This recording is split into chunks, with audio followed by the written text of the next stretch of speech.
کامیابی جس پہ ہم بہت خوش ہوتے ہیں.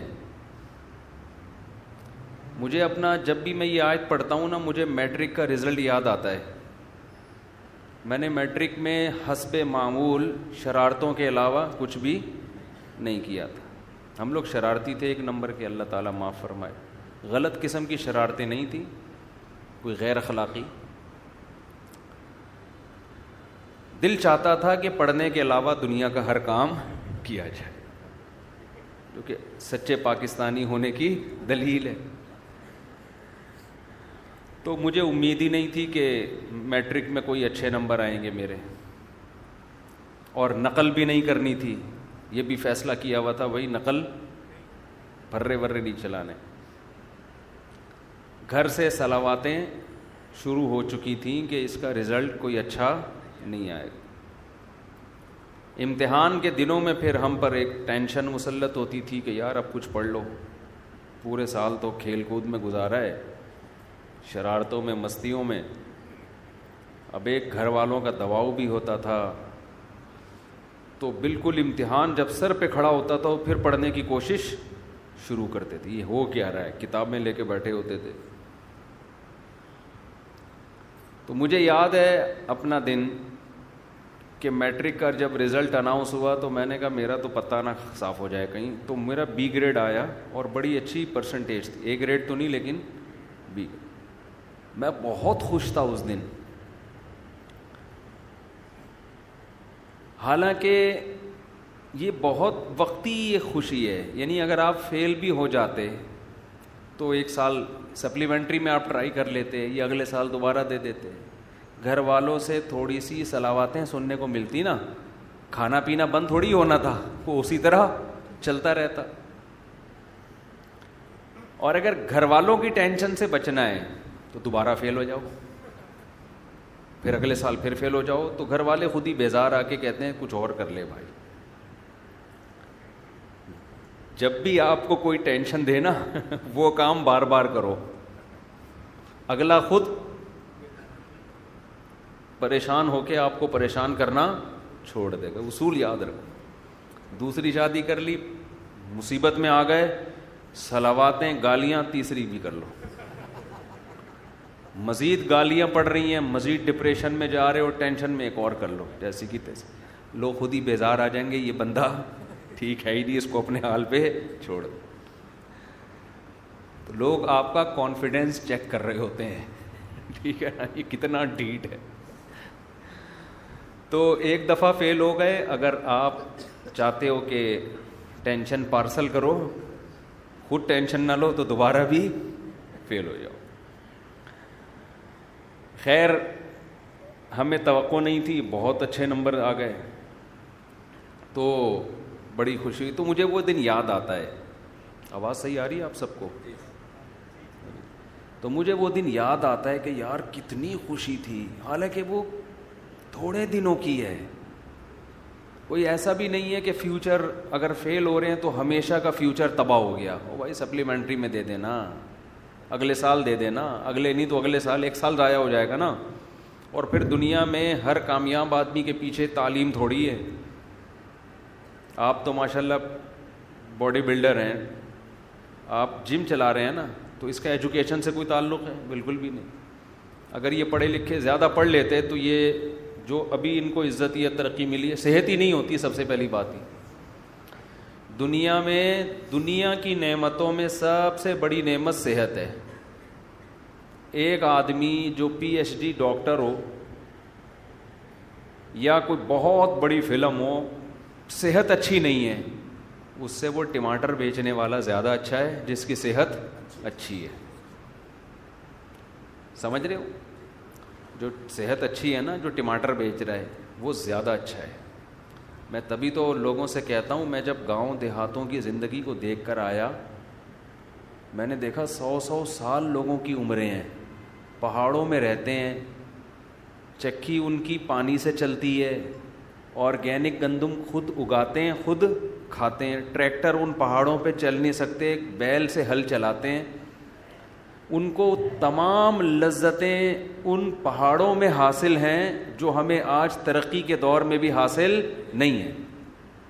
ان کی عمریں بھی اچھی, ان میں کوئی ڈپریشن کا مریض نہیں ہے, اور ان کی اولادیں بھی زیادہ, ان کے بچے بھی ماں باپ کا بہت احترام کرتے ہیں, ان کے ہاں اولادوں کے وہ مسائل نہیں جو آج ہمارے معاشرے میں.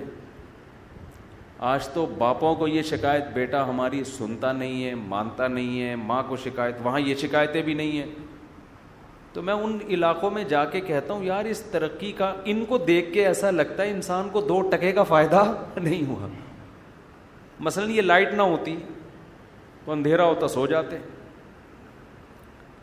صبح اٹھتے جلدی اٹھ جاتے, صحت اچھی ہوتی, خراب ہوتی, اچھی ہو جاتی. فارمی مرغیاں نہ ہوتی تو یہ بھول ہے کہ ہمیں مرغی کھانے کو نہ ملتی, یہ غلط سوچ ہے. دیسی مرغیاں اتنی زیادہ ان کی پروڈکشن ہو جاتی کہ وہی ہمیں کھانے کو ملتی. اس کی میں ایک دلیل آپ کو یہ دیتا ہوں.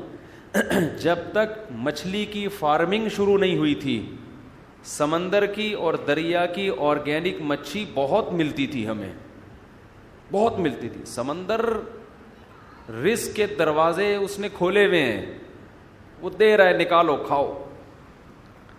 ایک فلسفہ گڑھا گیا کہ یہ جو آرگینک مچھلی ہے یہ ہمارے لیے کافی نہیں ہے. اصل میں یہ بزنس کے نقطۂ نظر سے فارمنگ شروع کی گئی ہے.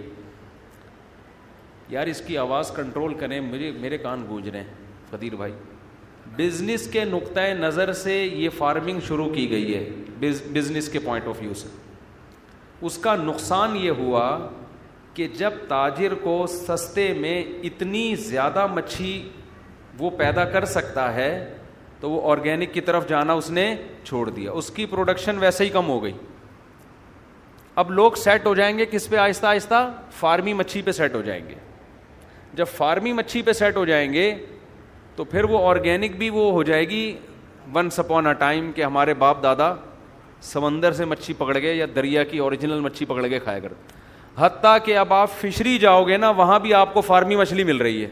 سمندر کے کنارے بھی آپ کو سمندری نہیں مل رہی. تو ہم نے گاؤں دیہاتوں میں بھی وقت گزارا ہے جو فارمی مرغی جانتے نہیں تھے, لیکن وہ دبا کے دیسی مرغی کھاتے ہیں. جب کہو کھلائیں گے وہ, اس لیے کہ لوگ پھر پالتے ہیں. تو اگر یہ سائنسی ترقی نہ ہوتی, ہم دیسی مرغیوں پہ سیٹ ہوتے, ہم دیسی گندم پہ سیٹ ہوتے, یہ جو کھاد والی یوریا والی گندم ہے یہ نہ ہوتی, بہت کچھ ہوتا. خیر ابھی کیا رونا روئے بیٹھ کے آدمی. آپ لوگ کہیں گے کیا دینی باتیں ہم سننے آئے ہیں, مفتی صاحب نے کیا مرغی اور انڈوں کی باتیں شروع کر دیں. تو جی نام اعمال سیدھے آتے ہیں. میں بات کہاں سے, یہاں سے ادھر سے ہم نے ٹریک بدلا کیسے نا. نہیں وہ تو ہے. ہاں میں رزلٹ کی بات کر رہا تھا کہ میں یہ عرض کر رہا تھا کہ ایجوکیشن اچھی چیز ہے, حاصل کرنی چاہیے. اس سے انسان پڑھا لکھا آدمی, میچور آدمی, بہت کچھ ہوتا ہے, لیکن اس کو بھی اپنے سر پہ بہت زیادہ مسلط کرنے کی بالکل بھی ضرورت نہیں ہے.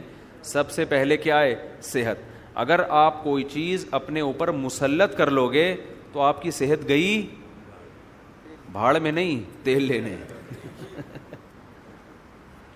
سمجھ رہے ہو نا. مسلط تو کرنا ہی نہیں ہے, مسلط صرف آخرت کی فکر, بس جہنم سے بچ جائیں جنت میں چلے جائیں. اس کے علاوہ مسلمان کسی چیز کی ٹینشن بالکل بھی نہیں لیتا. میں آپ کو بتاؤں, میں بہت پڑھے لکھے لوگوں سے بھی ملتا ہوں, سب کی بات نہیں کر رہا, لیکن میں نے بہت سو کو اوپر سے مینٹل ان کا دیکھا ہے تھوڑا سا سیٹنگ آؤٹ, بہت سو کو, تھوڑے نہیں. ہماری بھی ایک زندگی گزر چکی ہے اس معاشرے میں. پورے صحیح سیدھے نہیں, پورے صحیح نہیں ہوتے وہ, پورے صحیح. میں نے ان لوگوں کو دیکھا ہے جو کچھ زیادہ پڑھے لکھے نہیں ہوتے. معذرت کے ساتھ میں کوئی ایجوکیشن کی نفی نہیں کر رہا,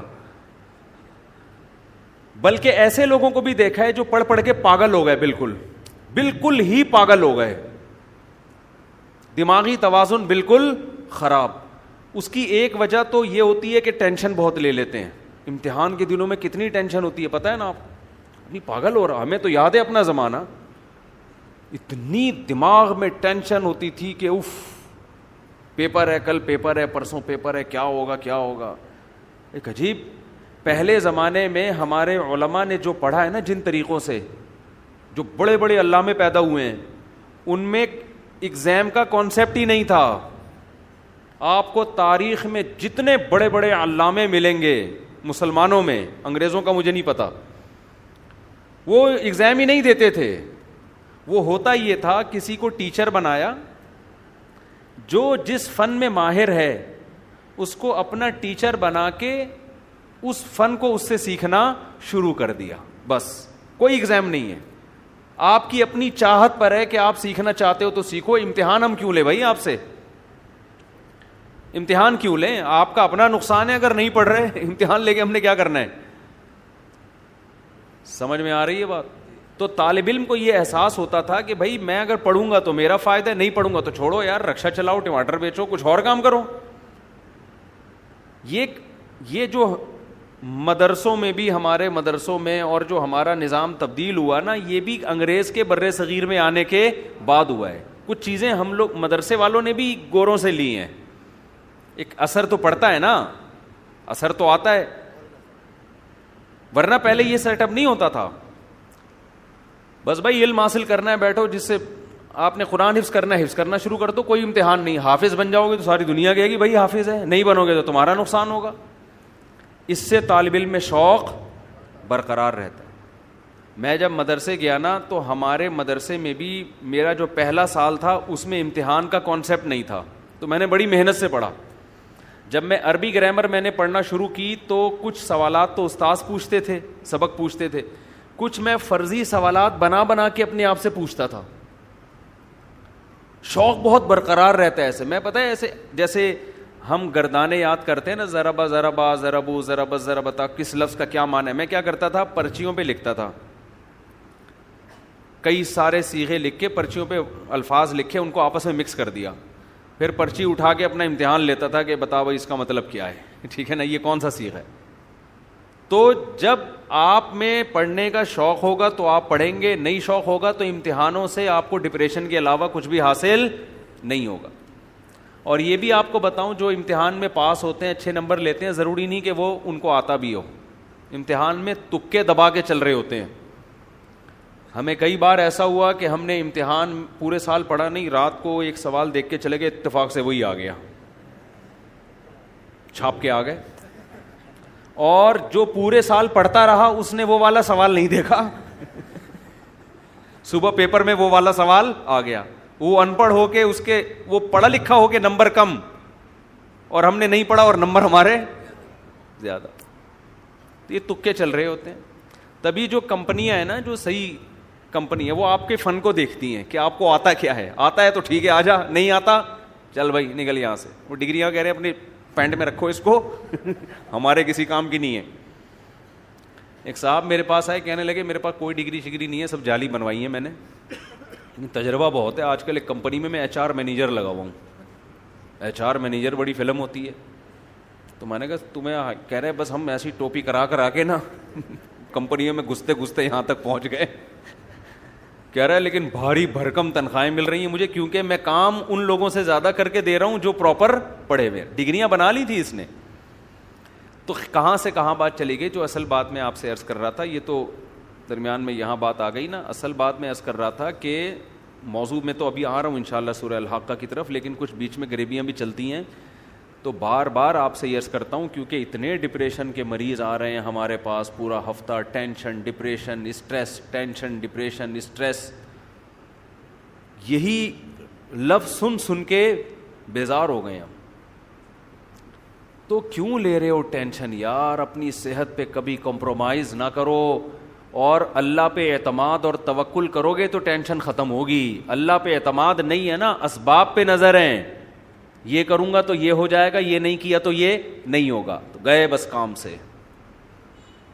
جب ڈکشنری سے اللہ نکل جاتا ہے نا, پھر آدمی کہتا ہے اگر میں یہ کروں گا تو یہ ہوگا, یہ نہیں کروں گا تو یہ نہیں ہوگا, اور یہ کیا جا نہیں رہا ہے مجھ سے.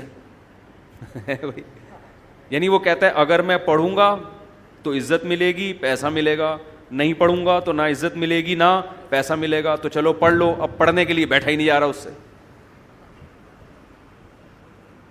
پڑھائی کے لیے بیٹھا ہے تو کتاب نہیں پڑھی جا رہی, پڑھ رہے تو سمجھ میں نہیں آ رہی, کسی ٹیچر کو رکھوایا وہ بھی نہیں سمجھا پا رہا, 6 دفعہ سمجھا رہا ہے تو بھی سمجھ میں نہیں. ہر آدمی کا مینٹل لیول ایک جیسا تھوڑی ہوتا ہے. پھر آدمی کہتا ہے کیا عذاب میں پھنس گیا یار میں, پھر الٹے الٹے خیالات, ابے میرا وہ فلاں دوست تو پڑھ لیا, تو امریکہ چلا گیا, تو بیٹا گٹر کے ڈھکن صاف کرے گا بیٹھ کے, اپنا فیوچر تو دیکھ لے. میں نے اپنی زندگی میں اس طرح لوگوں کو اپنے سامنے پاگل ہوتے ہوئے دیکھا ہے. ہمارے محلے میں ایک نوجوان تھا, پڑھ نہیں سکا, وہ ڈپریشن سے پاگل ہو گیا, اتنا پاگل ہو گیا کہ جو بالکل پاگل نہیں ہوتے, بال کھول کے گھوم رہے ہوتے ہیں, یہ والا پاگل. کبھی ٹریفک پولیس والا بنا ہوتا تھا وہ, حقیقت ہے, جیسے پاگل والی حرکتیں ہوتی ہیں. ایک دن کیا ہوا, مین روڈ بلاک کر دیا اینٹوں سے, اور ٹریفک پولیس والا بنا ہوا ہے, گاڑیوں کو یوں کر کے روک رہا ہے, ایسے ایسے کر رہا ہے. چلو عجیب عجیب, یعنی بالکل ہی قابل ترس ہو گیا وہ. ہوا کیا, پڑھنے کی اس کی چاہت تھی لیکن پڑھ نہیں سکتا. تو یہ بہت سے لوگوں میں, کوئی ترقی کرنا چاہتے ہیں, ہو ہی نہیں پاتی ترقی. تو آپ کا کام کیا ہے, سب سے پہلے اپنی کھوپڑی کو ٹینشن سے آزاد. اس کے دو موٹے موٹے اصول ہیں, ویسے تو اس پر میرے مستقل آپ کو بیانات ملیں گے, آڈیو بیان ہے, یوٹیوب پہ آپ سرچ کریں, ڈپریشن کا علاج, ٹینشن کا علاج, یہ سرچ کریں. لیکن اس کے علاوہ دو چیزیں ہلکی پھلکی. ایک تو یہ سمجھ لو دنیا مسافر خانہ ہے. مسافر خانے کا مطلب یہاں ٹینشن ختم کرنے کی کوشش ہی نہیں کرنی ہے. اس کی کوشش کرو گے نا بہت زیادہ, تو یہ بڑھے گی, کم نہیں ہوگی. جیسے وسوسہ ایسی چیز ہے, جتنا دماغ سے نکالو گے اتنا ہی دماغ میں گھسے گا. اگر آپ واش روم میں بیٹھ گئے, پیشاب کرنے کے بعد آپ نے کہا قطرہ آنا جب بند ہوگا تو میں اٹھوں گا, قیامت آ جائے گی, آپ کا قطرہ آنا بند نہیں ہوگا. سمجھ رہے ہو نا؟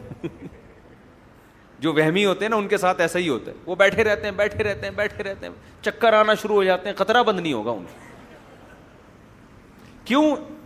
آپ کے پیشاب کا آپ کے مائنڈ سے, دماغ سے تعلق ہے, کیونکہ آپ کی توجہ وہاں ہے. جب وہاں توجہ, یہ جو ہمارا قضائے حاجت کا جو سسٹم ہے نا, پیشاب اور قضاء, اس کا ہمارے دماغ سے بہت گہرا تعلق ہے. تبھی تو ایک دم جیسی خوف ہوتا ہے فوراً قبض کھل جاتا ہے آدمی کا. کسی کو بہت زبردست قبض ہو نا, ٹوٹ نہ رہا ہو, رات کے اندھیرے میں چڑیل بن کے ڈرائیں اس کو, فوراً واش روم بھاگے گا وہ. پرانے سے پرانے قبض کا بہترین علاج ہے یہ, حقیقت. تو جب آپ واش روم میں بیٹھے ہوئے اور توجہ ساری آپ کی پیشاب کی طرف ہے, سوال ہی پیدا نہیں ہوتا کہ وہ رک جائے. بیٹھے رہو بیٹھے رہو بیٹھے.